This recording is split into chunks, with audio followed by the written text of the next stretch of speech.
Yeah, we're good? Okay, great.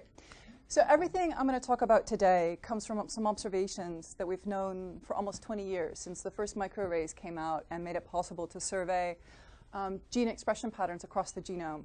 And that's that sex in most tissues explains the majority of variation in gene expression. So I'm going to show several heat maps like this today. So I thought I'd spend a little bit of time just unpacking it. So each column represents a different individual sample, and each row represents a different gene. And I've color-coded each gene. So high expression is in yellow, low expression is in black. And it's becoming increasingly useful to cluster on overall transcriptional profile, similar to sort of a phylogenetic or a population genetic approach. And that's what's showing at the top. So it's showing overall transcriptional similarity across these different biological samples. And you can see that all the females are more similar to each other than they are to any of the males, and vice versa. So we've known this is true for some time. About 10 years ago, people became interested in how these sex-biased genes evolve.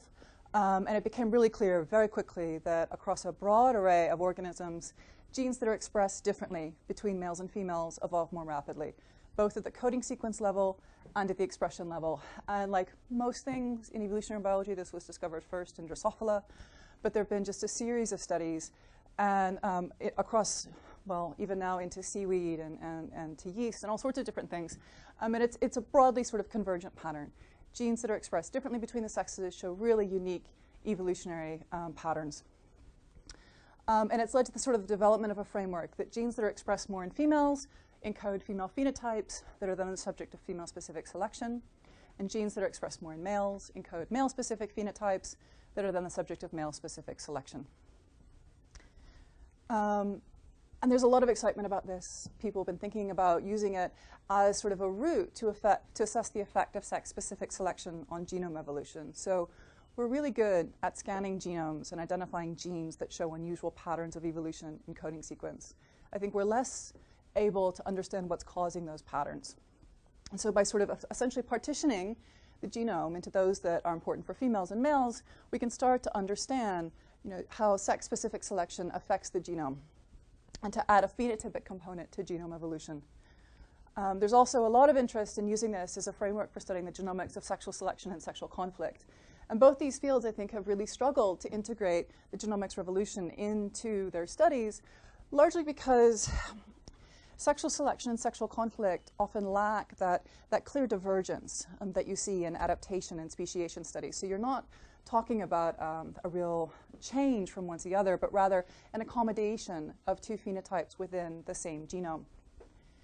And there's quite a lot of support for this framework. So male-biased genes in lots of organisms, there are a few exceptions, but overall, male-biased genes tend to have faster rates of evolution.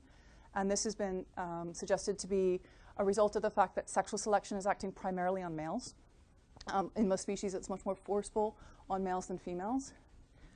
The distribution of sex-biased genes on the sex chromosomes is consistent with sexual conflict theory, and this has been shown in several different organisms. I'll go into this in a little bit more later on.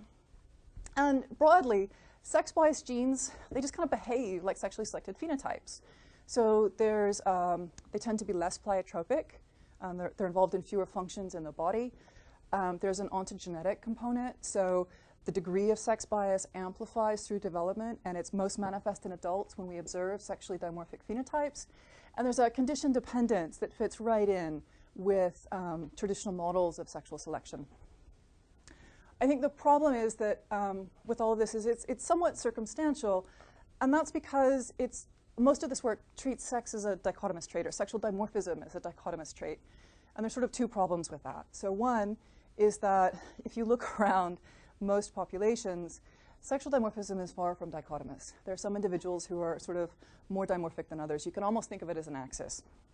And two, with 2 data points, you can't even really do a regression. So it's very difficult to test the different assumptions that this kind of framework would give us. And so I'm going to talk about some work that we've done looking at intrasexual variation, sort of looking at variation within sex, linking selection to the phenotype to the transcriptome in various ways. And I'm going to start by talking about some work that we've done within populations of the same species. among populations of the same species. And finally, I'm going to wrap up with some recent work that we're just putting the finishing touches on, looking across species with different sexual selection regimes. And I don't just work on birds, but I think they're really useful for these kinds of studies. Everything I'm going to talk about is from a clade of birds called the Galloanzere. And so it's a very, very old clade. It's about 80 to 90 million years old, and you can see that it radiated quite early in the bird sort of divergence. And even though it spans a large swathe of evolutionary history, it's not the most diverse group. And that's actually useful in this case. And that's because the fact that they haven't radiated like the passerines have, it means that we have a very well-resolved phylogeny for the group. So if you're doing sort of a phylogenetic approach, you can use that as an underlying framework. There are several species of agricultural value. If you eat bird, you're probably eating one of these. And that's useful for two things. One, it means that there are a lot of genomic resources. And birds have extremely stable genomes. And so we can extrapolate out from the few reference genomes quite far over evolutionary space. And the other advantage of this is that one of the reasons so many of these have been domesticated is that they take quite well to captivity. And if you're looking at transcriptome studies, it's very, very helpful to be able to get rid of all the environmental noise that does affect the transcriptome. So we're controlling for age and for diet and for general condition in all of these cases. And finally, they have really well-characterized natural history and behavioral ecology. So we know a lot about these birds. We know a lot about the mating systems of these birds. And we can sort of simply actually look up a lot of this information in these massive compendiums. So moving swiftly on from the introduction, the first study I want to talk about is some work that we did within populations. So if you're thinking about individuals within a population, you might predict, based on this sort of general framework, that individuals that are sort of further along the continuum of dimorphism would show greater transcriptional dimorphism as well. And so I'm basically treating the transcriptome in an aggregate, right? And I'm talking first right now just about genes on the autosome, so genes that are shared equally between males and females. And we asked the question a couple of years ago, do males with more exaggerated sexual dimorphisms show a greater magnitude of male-biased expression? And we did this in the turkey, not because they are ridiculous animals, but because they have two different male morphs that are actually quite interesting. So there are dominant males and there are subordinate males. And the winter before they reach sexual maturity, all of the brothers and half-brothers in a clutch will come together, and they have a series of really epic and quite vicious battles. And the overall winner of these battles becomes the dominant male. The losers become the subordinate male. And once this hierarchy is established, the subordinate males don't ever seem to challenge it. So they never actually try and knock off their dominant male brother. And instead, they actually work with him. They work with him to defend optimal spots on the breeding grounds from other groups of males. And they actually advertise with him and try and funnel females to their dominant male brother for mating. They are fully capable of reproduction. I've dissected many at this point. And they're fully reproductively capable. But parentage studies tell us that they never actually sire offspring, either because females never give them the opportunity or they never take it. And the only other thing that I need to point out here is that, other than the fact that this is one of a few avian examples of kin selection, it's the fact that this is a completely plastic phenotype. If you remove the dominant male, if he's predated or he dies or whatever, the remaining subordinate males will come together, they'll battle it out again, and within a few months, the winner, the overall winner, will become the new dominant male. So we were working with a breeder up in Yorkshire to get dominant and subordinate male samples and female samples from wild turkeys kept in captive populations. So these are not domestics that we're working with.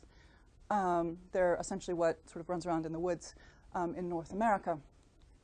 So dominant and subordinate males are actually clearly male. There's some confusion at some points about whether or not we were trying to say that subordinate males were intersex. They're not. They're both clearly male phenotypes. So they both have large body size. They both have iridescent plumage. I'm not sure if you can see it, but there's this sort of oily sheen on the feathers of these males, and birds can see well into the UV spectrum. And this is a really vivid beacon to females that they use as an indicator. They both have a beard, which is this collection of long, thin feathers here, and they both display. And actually, there's some evidence that having more actively displaying subordinate males around a dominant male helps attract more females to him. But they're sort of intermediate or sort of less male in several other ways. So they have less developed head coloration. So it's less vivid than the dominant male. They have Less developed caruncles and wattles, which are these sort of warty things on the head and the neck.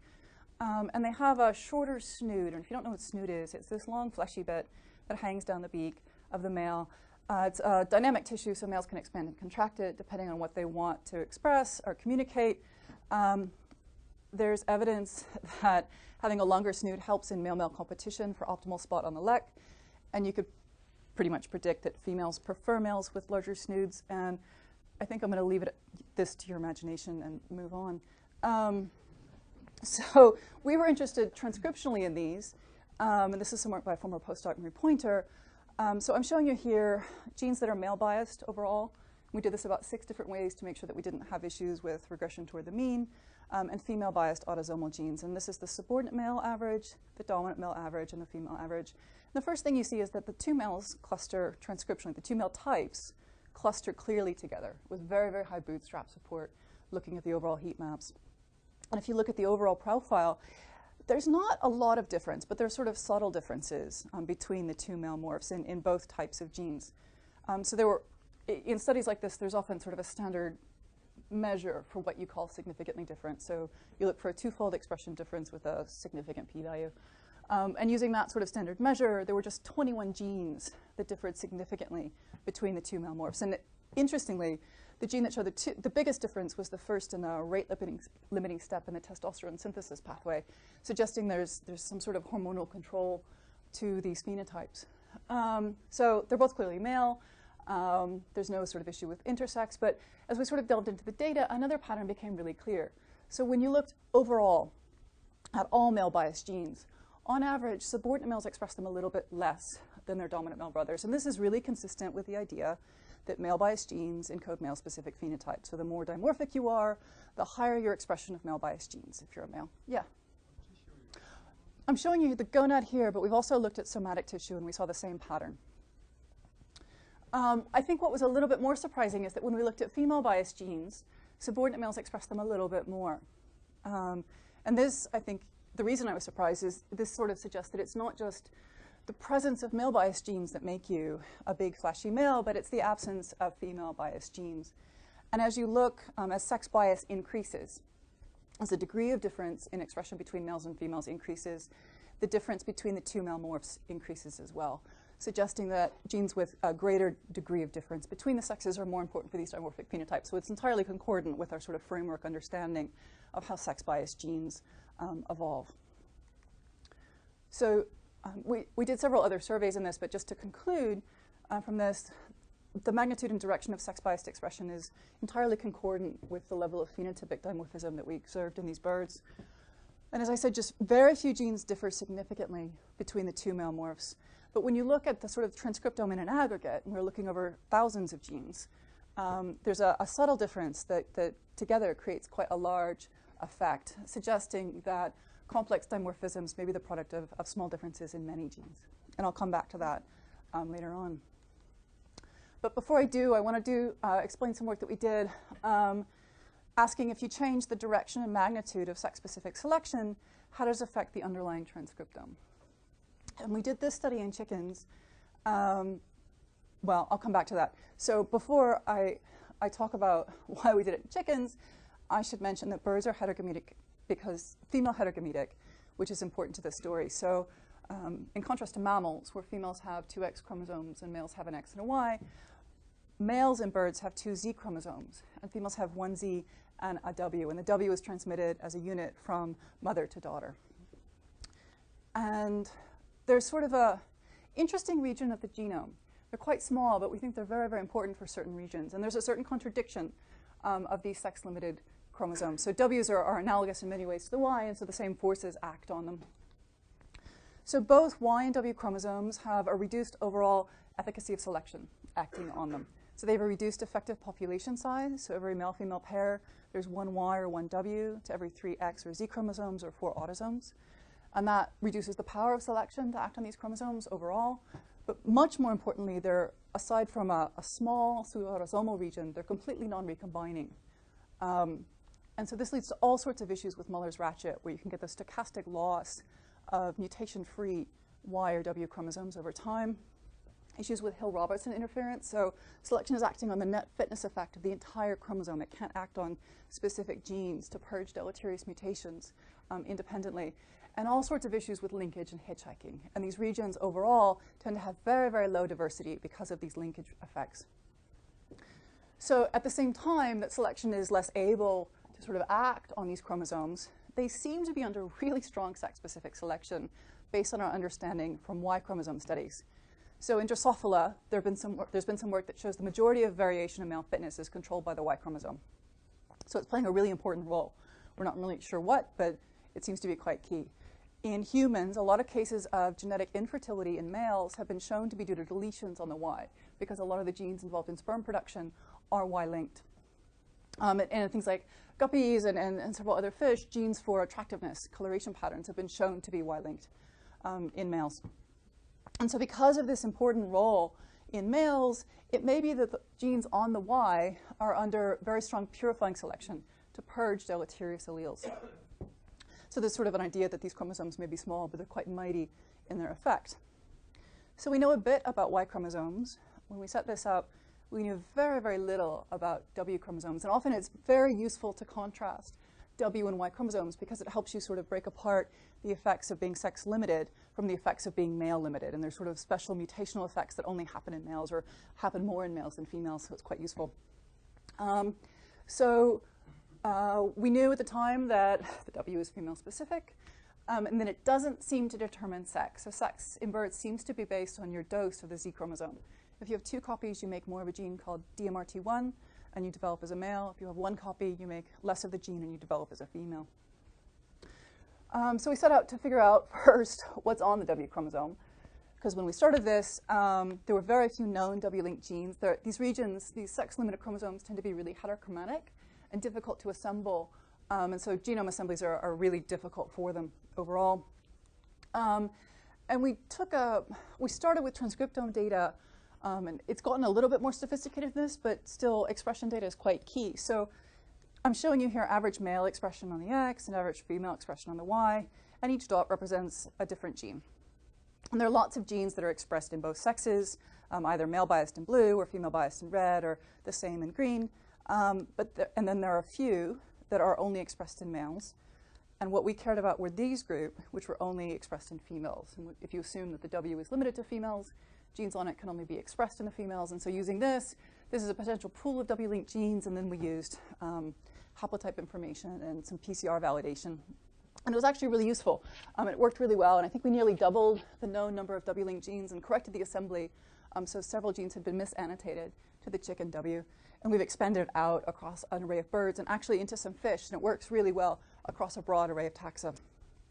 So I think at the end of this, we had information on 29 W-linked genes, which for a genomic survey sounds like not very many, but when you think about it, there are only, I think, 27 unique genes on the human Y chromosome, so it's actually a big survey for a sex-limited chromosome. And then we asked the question how female-specific selection is acting on these W-linked genes. So if we increase the strength of female-specific selection, it may be that the W is the first to respond because it has no constraints in males. But it may also be that if you relax female-specific selection, you sort of lose all that power of purifying selection acting on the chromosome. And we did this in chickens because there's sort of a key system for female heterogamic species. But also, if you ever go to a chicken show, and I totally recommend it, it's remarkable, you'll notice, it really, seriously, it's great. We go as a lab just for kicks now. You'll notice really quickly that from the ancestral red jungle fowl, there are lots of breeds that have been under really strong female-specific selection to lay lots and lots of eggs. So the jungle fowl, in the books, they say they lay between 20 and 50 eggs. Actually, talking to Tom Pizzari, who keeps a flock of jungle fowl for research purposes, he feels that 20 is actually kind of the more realistic, and you're sort of lucky if you get 20 eggs off a hen in a given year. And these breeds have increased their laying rate by an order of magnitude, right? And then there are certain breeds that have been selected for male-specific traits. So there are breeds that have been selected for male aggression, and these are game breeds, and we use the Oxford Old English. And then there are some breeds that have been selected for male ornamentation. You can see this Yokohama has very, very long tail feathers. And we were looking at a specific developmental stage sorry, I should back up. These both lay more than the red jungle fowl. They lay more eggs. But they have really serious problems with female infertility. So with the jungle fowl and the Moroccan and the leghorn, pretty much for every egg in the incubator, you get a chick out in 20-some days. For these, we had to put trays and trays of eggs because so many of the eggs were infertile. So it's likely that they have more oocytes than the jungle fowl because they lay more eggs, but there's something going on in those oocytes that's really problematic. And we were looking at a specific developmental stage, I'm happy to explain this later, where we knew female-specific selection was acting.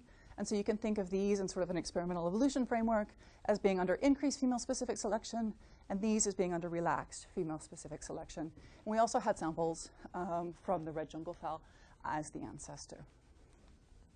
So this is some work by a former postdoc who's come back to Norway now, Human Mogadam, and I'm showing you here the overall sort of population genetic profile for these different breeds based on overall FST and several thousand autosomal SNPs. And with the jungle fowl as the ancestor, what's important here is that the replicate breeds, so those under increased female-specific selection are in red, relaxed are in blue, the replicate breeds don't cluster together. They're intercalated across each other. So there's no issues with sort of shared ancestry using these replicates. And we see the same thing when we look at overall transcriptional profile.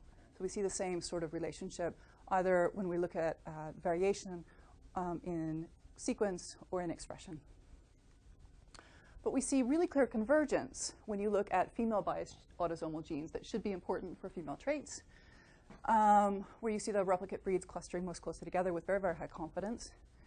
And you see exactly the same thing when you look at W expression.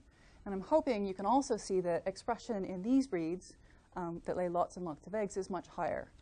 And so you have to be really careful how you interpret transcriptome profiles. So we've been working on methods to deal with differences in allometry. So this really reflects differences in abundance of cell type and differences in transcriptional profile within that cell type. So this is really suggesting that there's differences in the abundances of oocytes. But remember that these still lay lots of eggs. They have more oocytes than the jungle fowl, and yet the expression of these W-linked genes, which we think are enriched in oocytes, is quite lower than the ancestral red jungle fowl. So although they have more oocytes than the ancestor, the sort of overall W expression is quite a bit lower.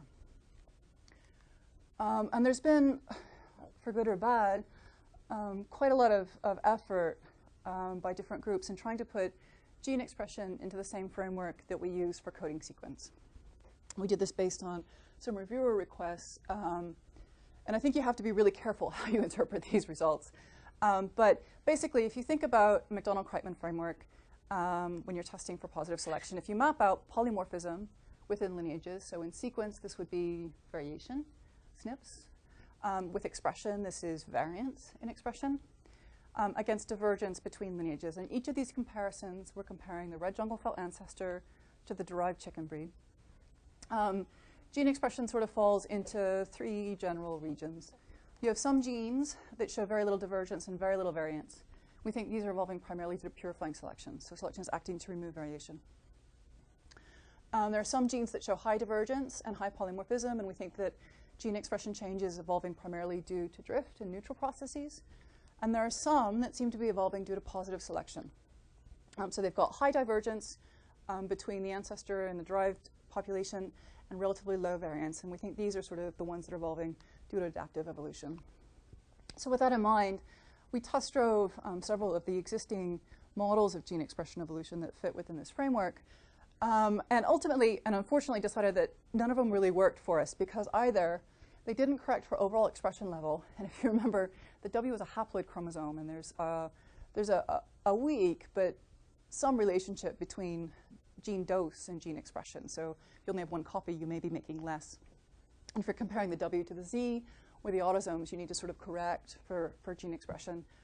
Or if they corrected for that, they didn't differentiate up selection for increased expression from decreased expression, which I think will become important in a moment. So we do our own sort of approach to this within this general framework. And if you look at this, so I'm showing you, sorry, and we call this delta X. I'm not entirely sure why in hindsight. And delta X was quite useful in certain ways. So anything where delta X exceeded 1, it's where divergence for increased expression exceeded polymorphism. And we thought that this was a good threshold to indicate positive selection for increased expression. where delta x is less than -1, it suggests that divergence for decreased expression exceeds polymorphism, so there's been selection to reduce transcription. And if we do this, I'm showing you here the proportion of genes on the W, the Z, and the autosomes that exceed these thresholds of positive selection in the breeds that have been under increased female-specific selection. And what you can see is that there's no difference in the overall proportion of genes responding to selection in these breeds on the W compared to the Z or the autosomes. And this is really in stark contrast when we look at the breeds under relaxed female-specific selection. So there are no genes that seem to be evolving due to positive selection in the Old English. And there's this high number of genes that seem to be under selection for downregulation. And I think this is why it's really important to differentiate up from down. If you think about it, technically, there's no ceiling on selecting for increased expression. At some point, you'll stuff up the ribosomes and you'll sort of screw things up overall. But technically, you can sort of select, for an infinite increase, right? There is a very definite limit on selecting for decreased expression, and that's complete loss of expression. But it takes quite a while to get there, right? You're sort of bumping along the bottom for a while before the gene becomes effectively a pseudogene. You have to build up enough mutations. And we think that's what's happening here. So there are lots of genes that are on their way to extinction in expression, but they haven't quite reached it in this breed. And that's because when you relax female-specific selection, the first thing to go seems to be genes on the W chromosome. So just to conclude this, so female-specific selection alters gene expression of female-biased autosomal and W-linked genes. And there's this really interesting circumstantial link between high expression of W-linked genes and high female fecundity in chickens. And we've actually been following this up because it's a key production trait. And no one's really sure what the W is doing. So we've been trying to build some EQTL maps and doing a bit more comparison between different breeds to try and tease apart this relationship a bit more and understand how the W is regulated by other regions of the genome. And the third project I want to talk about is some stuff that we're just wrapping up. So you can also make the prediction that differences in sexual selection, which affect sexual dimorphism, should affect the underlying sex-biased gene expression and sequence evolution. And remember that the observation that male-biased genes evolve more rapidly, they have faster rates of sequence evolution, was sort of key to this idea that maybe these are important for sexual selection. And we did this in 6 species. So there's a trade-off when you're doing genomic analyses like this. You can include more species, but then you sort of lose, the gene has to be expressed in each of your species. And as you include more species, fewer genes are expressed in all of them, and so you sort of lose the number of genes to work with. So we ultimately decided to work on 6. This is some work by a current postdoc, Peter Harrison, and we chose 2 species that are effectively monogamous and are monomorphic. It's very difficult to tell males and females apart in both the swan goose and the guinea fowl. These were particularly difficult, and we couldn't actually sex males from females until we dissected them, or somebody laid an egg in a cage. Seriously, it happens.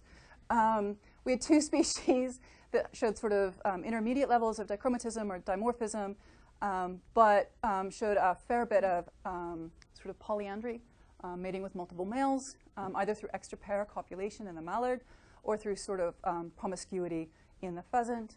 And we had 2 species that were very, very dimorphic and showed extensive dichromatism, including sort of iridescent plumage, which is quite strong in birds, and had different mating systems. So that was the turkey, and the turkey is promiscuous, and there's some evidence of polyandry in turkeys.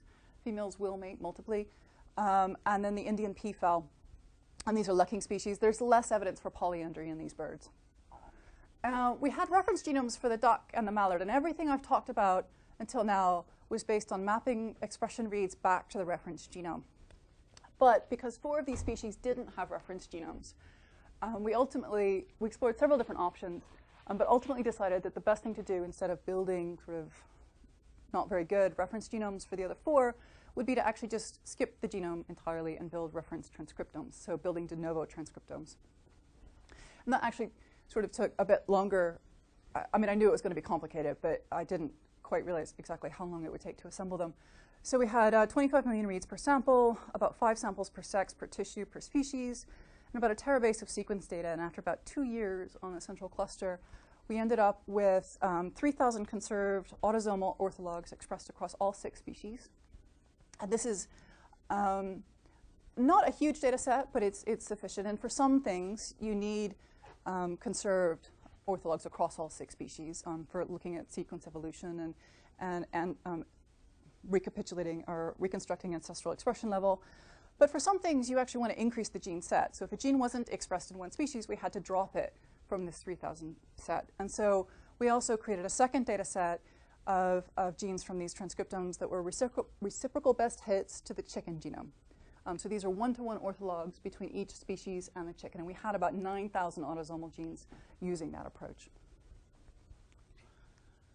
And I'm showing you here the phylogeny of these birds and the number from that 3,000 data set of genes on the autosomes that are male biased and female biased in each species, and that we inferred through ancestral reconstruction and internal nodes and the turnover. And this has been a really key part of studies of these sex-biased genes. There's this really fast rate of turnover of sex bias. So this is gains of male-biased genes and losses, gains of female-biased genes and losses.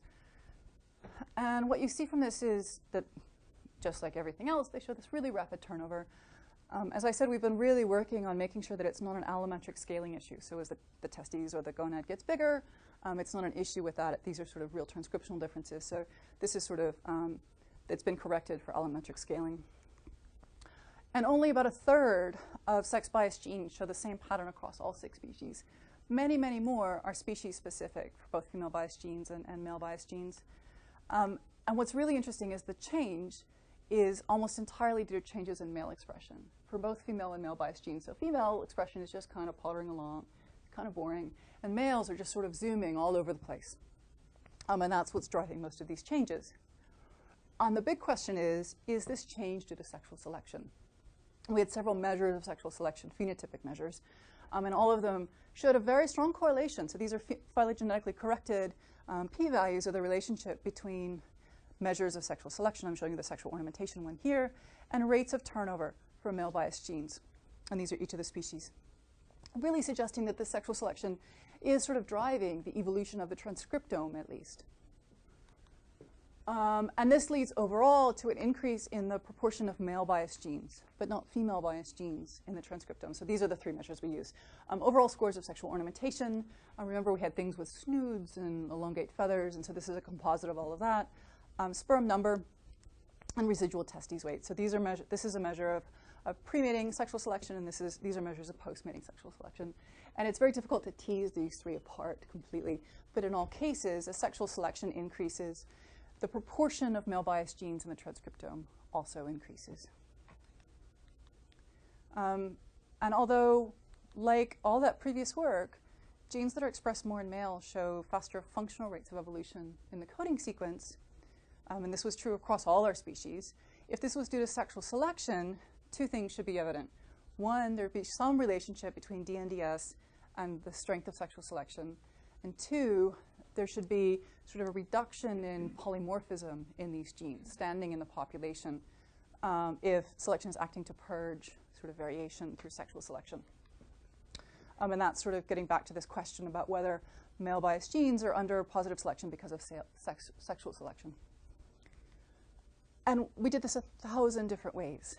I can't tell you how many, and there was absolutely no correlation between rates of evolution for these genes in any aspect of mating system. And I'll explain this more in a moment, but I don't think this is in any way due to lack of power, because we see a really clear correlation for genes on the Z, and that's a smaller gene set. And moreover, rates of evolution for male-biased genes may not be adaptive. So when we look at the overall sort of polymorphism profiles, this is synonymous polymorphism, so this is effectively neutral polymorphism. And these are very, very sex-biased genes, male-biased genes, and very, very female-biased genes, and unbiased genes, and sort of everything in between. You see differences across the species, and this is largely due to census size differences. So mallards are cosmopolitan, and they have a huge effective population size. But what's most important is you see in many species an excess of non-synonymous polymorphism in very, very male-biased genes, really suggesting that this pattern is not due to sexual selection. It may be due to relaxed purifying selection, sort of not actually purging mutation from these genes. And that may actually be a function of sort of the differences in expression between genes in the testes and the ovary.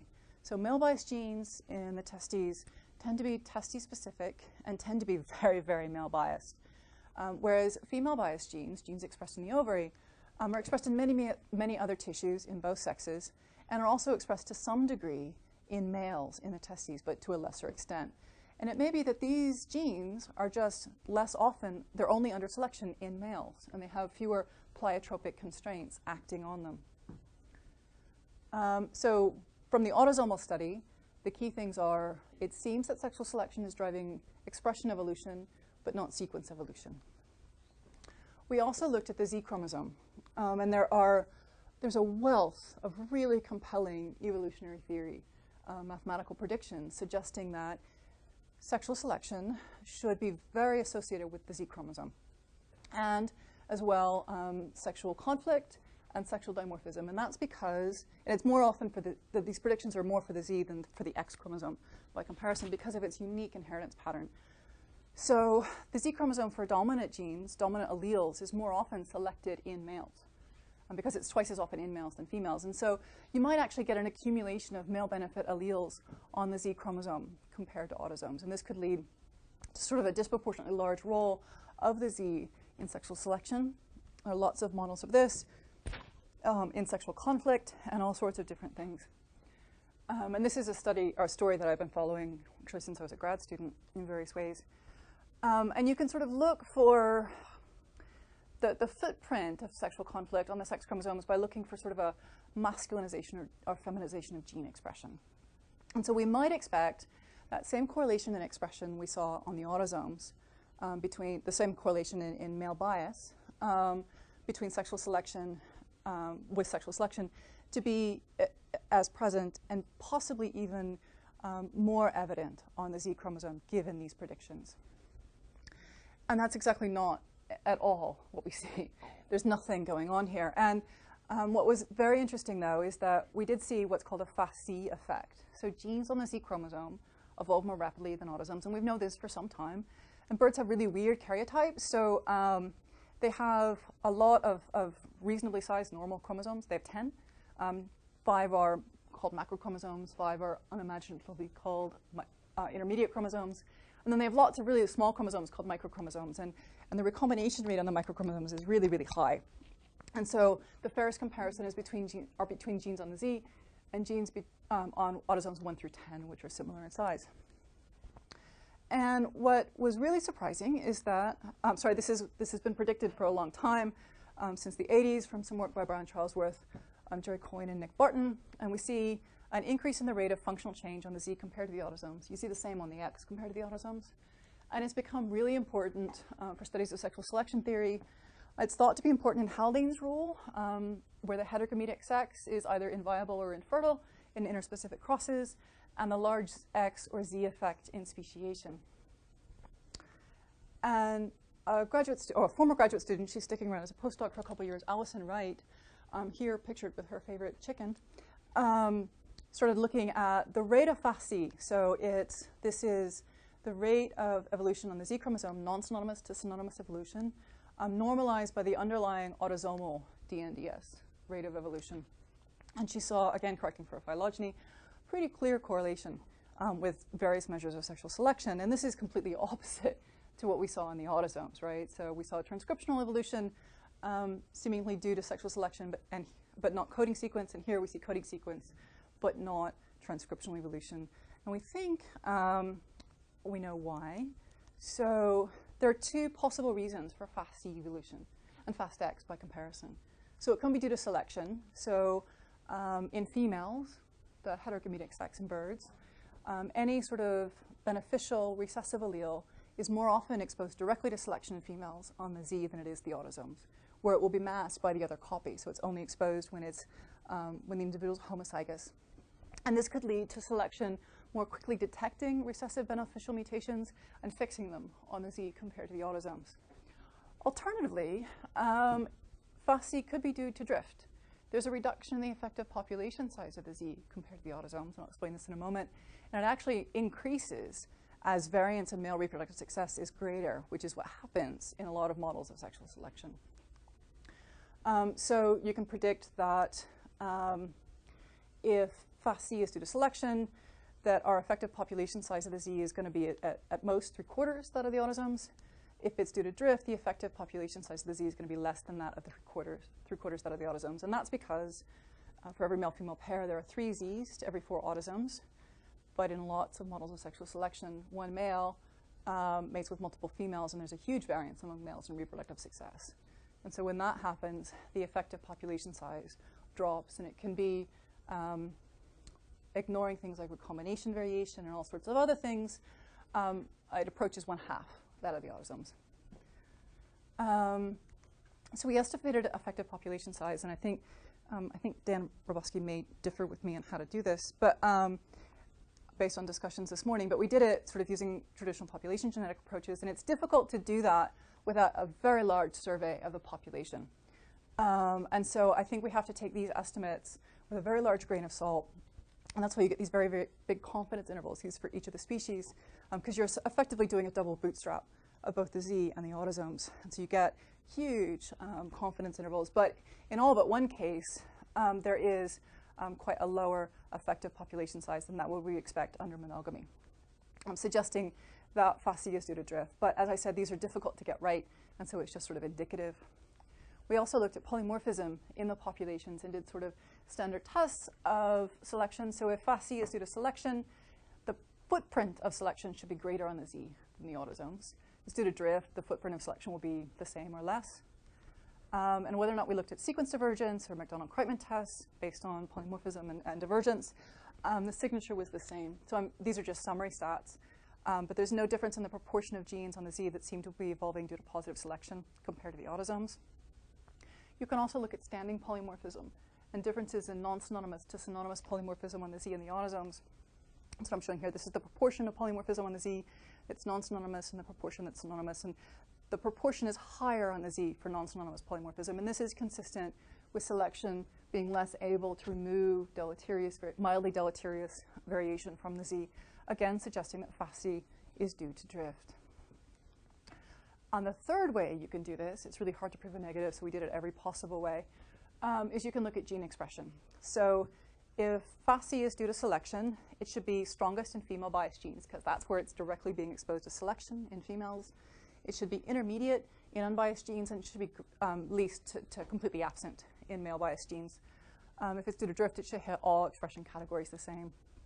And again, we've done this many, many different ways, looking across species and within species, and the pattern is the same. There is no sort of suggestion at all of a greater effect in females, again suggesting that Fc is due largely to drift and neutral processes. And so to just summarize this briefly, sexual selection absolutely shapes sex-biased expression on the autosomes, but not necessarily coding sequence, and I think this is really interesting.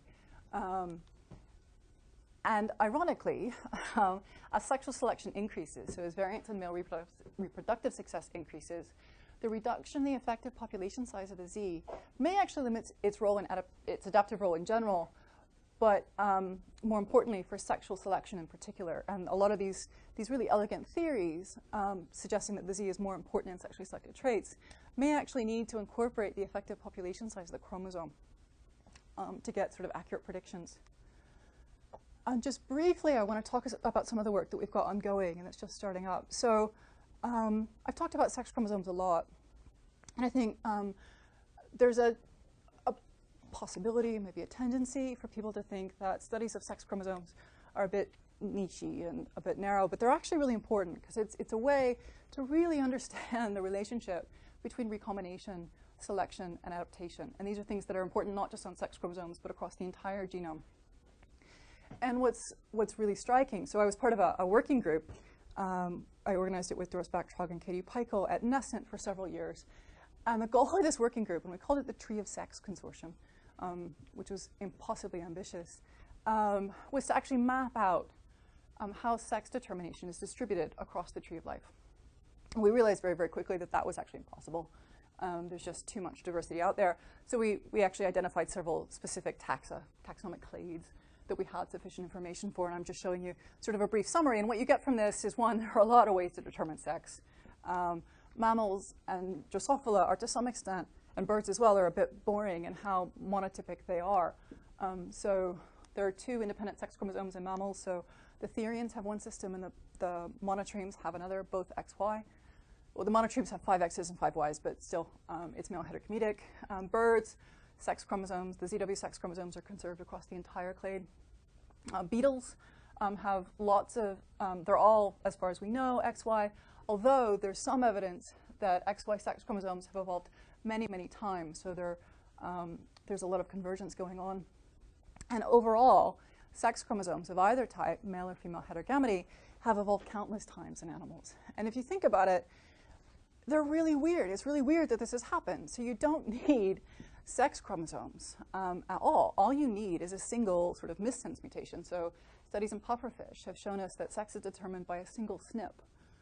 If you have 2 active copies of the gene, I think they're male hetergametic, so you develop as a female. If you have 1, you develop as a male. And so the question is, why does recombination spread across the sex chromosomes when it carries so many deleterious effects? So males in male heterogamic species have all sorts of issues as the Y chromosome sort of falls apart.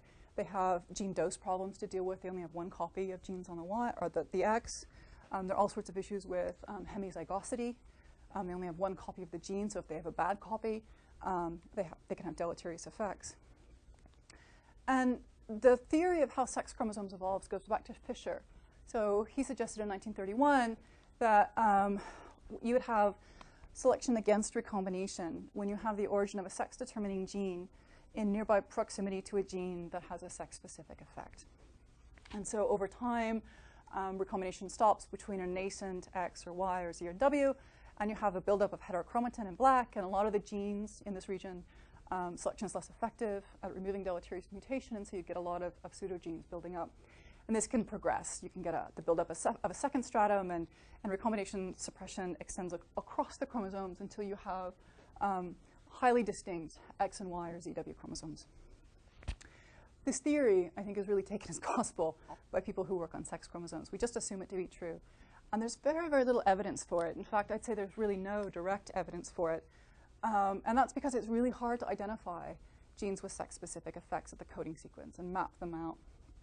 And so Fischer actually suggested this. He built this model based on some observations in guppies made by a Danish geneticist who worked mostly on yeast, but I think kept guppies for fun in his lab.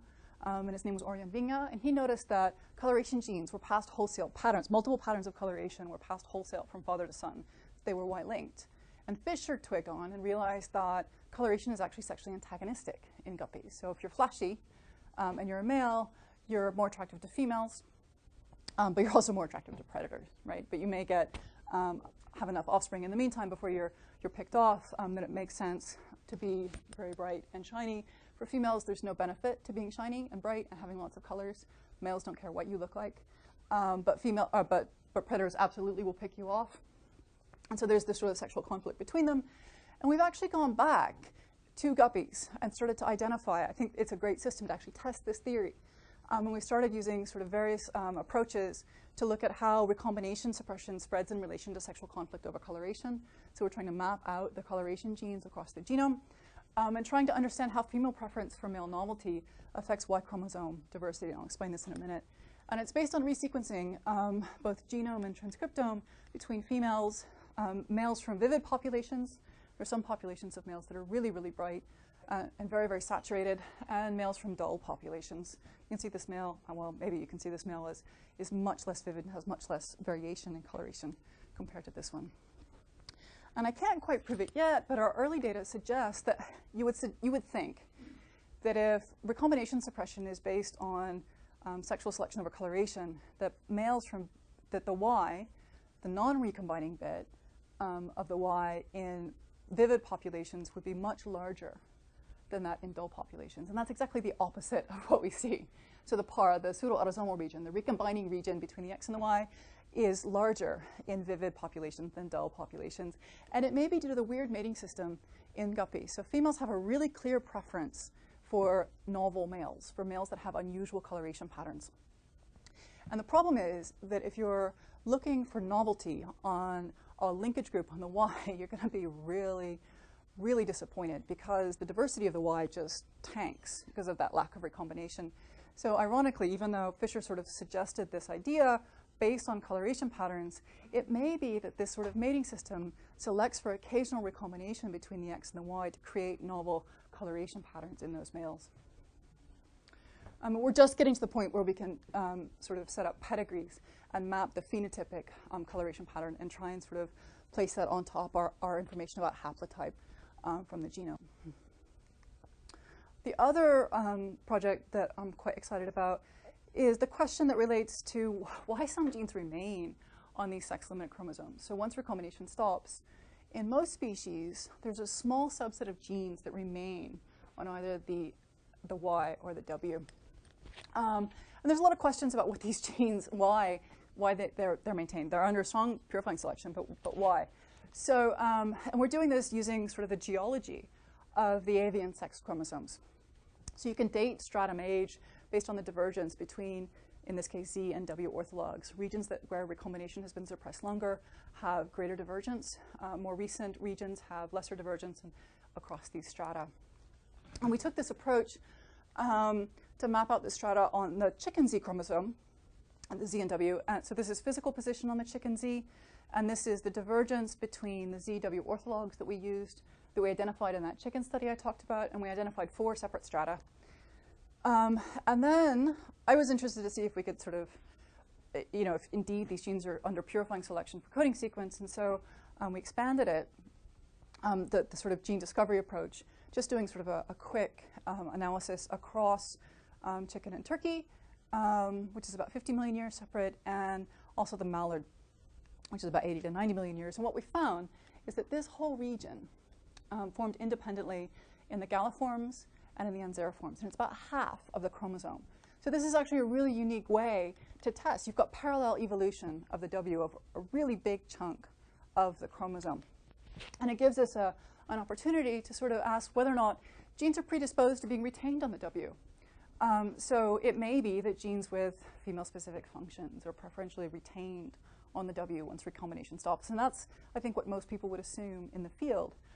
But alternatively, genes on the W, we know, adapt to their sort of female-limited environment. They adapt to being on the W. You can almost think of the genome as having different ecologies. And so it may be that there's quite a difference in gene content across these parallel strata based on sort of chance mutations. And that's sort of the second question. So because we can look at the same genes in parallel, we can ask how these W-linked genes adapt to their sort of female-limited environment. I think I'll stop there and just sort of say thanks to the lab. This is all of them at the moment in order of arrival. The folks we talk to for inspiration when we get stuck, and the people who pay us. And again, thanks for your time. I've had a really good time here today.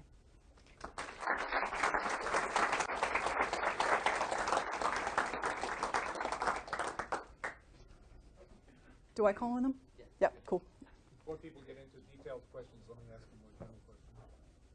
All of the examples you have and all the analysis you're doing is with a relatively boring situation where you have just 2 sexes. Yeah.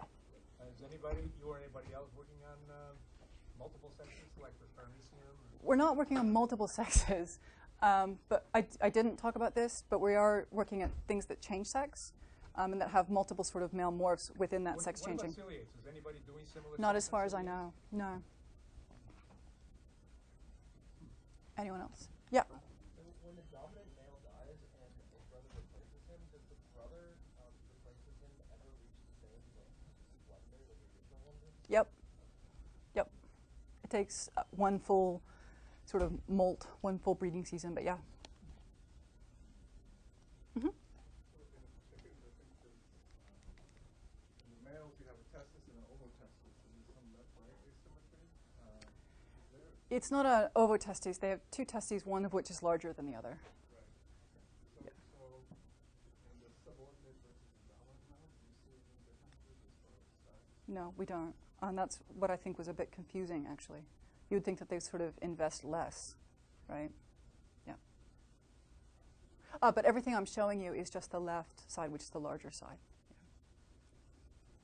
Yeah. Anything else? Yeah. You say the W doesn't determine sex, but females are always the W and males are always EZ, so how can you not determine sex? That's not entirely true.